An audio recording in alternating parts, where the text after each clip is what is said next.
பாரத பிரதமர் மோடி அவர்கள் இப்பொழுது ஆஸ்திரேலியால நடந்துகிட்டு இருக்க இந்த வருடாந்திர உச்சி மாநாட்டுக்காக போயிருக்காரு. அப்படி அங்க போயிருக்க பொழுது தமிழகத்தை சேர்ந்த 3 அரிய பொக்கிஷங்களை இங்க மீட்டு வர்றதுக்காக ஆஸ்திரேலிய அரசாங்கம் உறுதி அளிச்சிருக்கு. என்னென்ன பொக்கிஷங்கள் அப்படின்னா 3 சிலைகள்.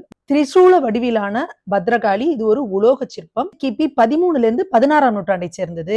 இந்த சிற்பம் நம்ம தமிழ்நாட்டுல இருக்கிற கொள்ளுமாங்குடியில இருக்கிற திரு காசி விஸ்வநாதர் அவர்கள் ஆலயத்தை சேர்ந்த சிற்பம்.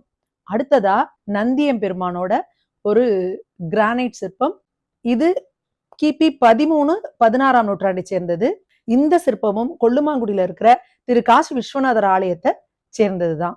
அடுத்ததா சோழர்களோட சிற்பக்கலைக்கு சான்றா முதலாம் ராஜேந்திர சோழ மன்னனோட காலத்துல செதுக்கப்பட்ட ஒரு கற்சிலை. எம்பெருமான் முருகப்பெருமான் 6 தலைகளோட மயில்ல அமர்ந்திருக்க மாதிரி ஒரு அற்புதமான சிலை. இது கிபி 11ஆம் நூற்றாண்டை சேர்ந்தது. இது தஞ்சாவூர் மணம்பாடியில இருக்கிற ஸ்ரீ நாகநாத சுவாமி கோவிலை சேர்ந்த சிலை அப்படின்னு சொல்றாங்க. நீங்க யோசிச்சு பாருங்க, நம்ம எல்லாம் எத்தனை ஆண்டு காலமா நம்ம இது மாதிரி வேதனைப்பட்டிருப்போம். நம்மளோட சிற்பங்கள்னு தெரியுது, இது மாதிரி இங்க போயிருக்கே, இதெல்லாம் எப்ப மீண்டும் நம்மளோட பாரத தேசத்துக்கு வரும்னு சொல்லி ஒவ்வொரு குடிமகனும் இங்க எவ்வளவு வேதனைப்பட்டிருப்போம். இன்னைக்கு நம்மளோட கனவு எல்லாத்தையும், நம்மளோட வழி எல்லாத்தையும் உணர்ந்து அதை மீட்டெடுத்து இங்க கொண்டு வந்துட்டு இருக்கிறார். 2014 இருந்து பாரத பிரதமர் மோடி அவர்கள் கிட்டத்தட்ட 653க்கும் மேற்பட்ட நமது கலாச்சார பொக்கிஷங்களை இது போல நமக்கு மீட்டு பாரத தேசம் கொண்டு வந்திருக்காரு. இவையெல்லாம் வெறும் கற்சிலைகள் கிடையாது.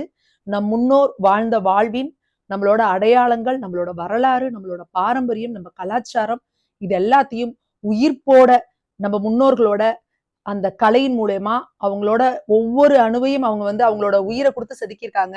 இந்த ஒவ்வொரு சிற்பத்தின் மூலமாவும் நம்மளோட முன்னோர்கள் அவங்க வாழ்ந்த வாழ்வியலுக்கு, பெரும் வாழ்வியலுக்கான ஒரு அடையாளமா இந்த சிற்பங்கள் எல்லாமே இருக்கு. இவை எல்லாமே மீண்டும் நம்ம தமிழகத்துக்கும் பாரதத்துக்கும் திரும்ப வர்றது அப்படிங்கிறது நம்ம எல்லாருக்கும் ஒரு ரொம்ப ரொம்ப சந்தோஷமான விஷயம்.